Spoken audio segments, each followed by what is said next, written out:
dari Kejaksaan Tinggi Maluku ada 5 perkara tindak pidana korupsi sebanyak 8 berkas.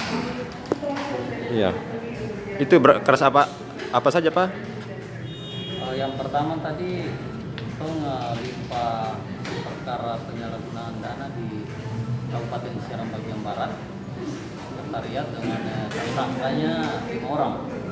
Di antaranya ada Sekda SPB Aktif, kemudian ada bendahara, kemudian ada pejabat, juga ada kepala BUD Kabupaten Seram bagian Barat. Kerugian berapa, Pak?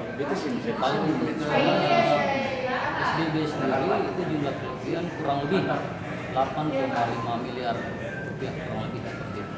Oh, baik. Perkara apa lagi, Pak? Selain dana SBB ada juga kasus retribusi di Disperindak Kota Ambon. Ya, itu Dan untuk retribusi Perindak Kota Ambon ada 2 berkas dan 2 tersangka yang kami limpahkan. Untuk kerugian di Disperindak Kota Ambon sendiri itu jumlah kerugian kurang lebih 1 miliar 95 juta rupiah. perkara apa lagi, Pak?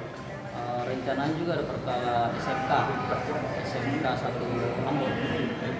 Itu akan kami limpahkan nanti. Jadi total hari ini ada sekitar 8 berkas perkara yang perkara korupsi yang kami dari Kejaksaan Tinggi Maluku limpah ke Pengadilan Negeri Ambon. Dan ya semoga insya Allah di minggu depan bisa. Terima kasih sudah nonton. Jangan lupa like, subscribe, dan share ya.